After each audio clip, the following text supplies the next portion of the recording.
I'm Sarah Sprout, and this is my Module 6 Partner Reading Lesson Plan for 2nd grade. I'm Sarah Sprout, and this is my Module 6 Partner Reading Lesson Plan for 2nd grade. So I've already paired up my students with their partners for this lesson. I took the highest level reader and paired them with an average reader in the middle, and I just went down my list the whole way that way. Since my students are already paired up and sitting with their partners, I'm going to have everyone just already stay where they're at. That way there's no distractions and partner groups don't split up or try to pull a fast one and switch partners on me. Okay, class, now that you're paired up, let's talk about what we're doing. We're going to work some more on partner reading today. During this time, you will each get the chance to be the reader and the listener, and then you guys will switch roles. The reader will be reading words on the page quickly, accurately, and I want to hear some really good expression while you guys are reading. While the reader is reading, I want the listener to be following along because your turn will be coming up before you know it. We will switch roles for each page. So if you're the reader, you're going to read page 1, and then the listener will read page 2, and so on and so forth. It'll go that way. So the reader will read one page, and then at the next page you switch roles. The listener is going to help the reader if they get stuck or if they make a mistake. We all make mistakes, right? Even me. Yes, even teachers. I'm not perfect. I'm going to show you guys some of the different kinds of mistakes that we might see today from within our partner groups. You all follow along in your books as I read and listen for me to say a word incorrectly. This is from the book My No, No, No Day by Rebecca Patterson. Yesterday, I woke up and Bob was crawling around my room and was licking my jewelry.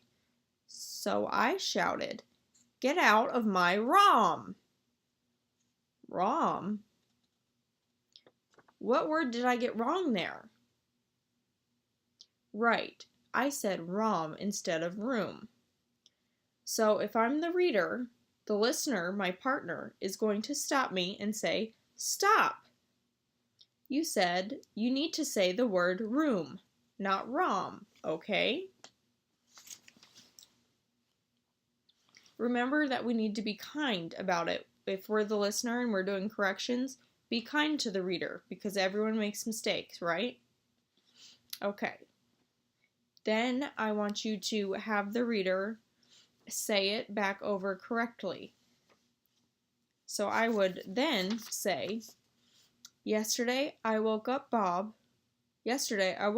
and Bob was crawling around my room and was licking my jewelry. So I shouted, "Get out of my room!"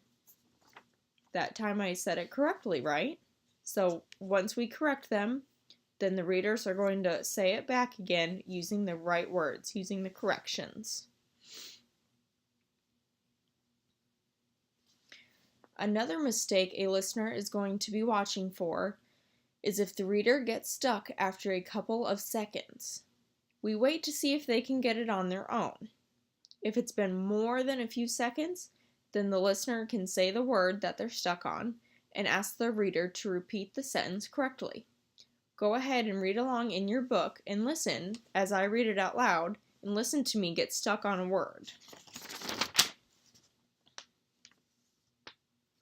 Then I came downstairs and saw that egg. I cried and cried. I can't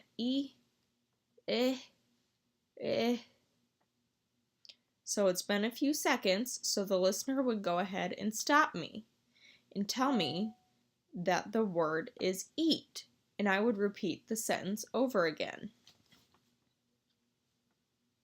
Then I came downstairs and saw that egg. I cried and cried. I can't eat that. That time I said it correctly. There also may be times when a reader skips over a word Sometimes a reader may also add in a word that doesn't need to be there at all. In that case, the listener will do the same thing. Say, "Stop, you added a word. Try again." Or, "Stop, you missed a word. That word right there. Let's try again." So you're either going to say, "Hey, stop, you missed a word," or, "Hey, stop, you added a word that wasn't supposed to be there." And remember, guys, while we're doing this, we're going to be kind and respectful to our partners because we want them to be kind and respectful to us when it's our turn. So the partners that you guys have right now, go ahead and take a look at your partners, see who you're with. The partners that you guys have right now are going to be your same partners throughout the rest of this unit. It's important to be kind and respectful to our partners. Before we begin, let's go ahead and read our I can statements.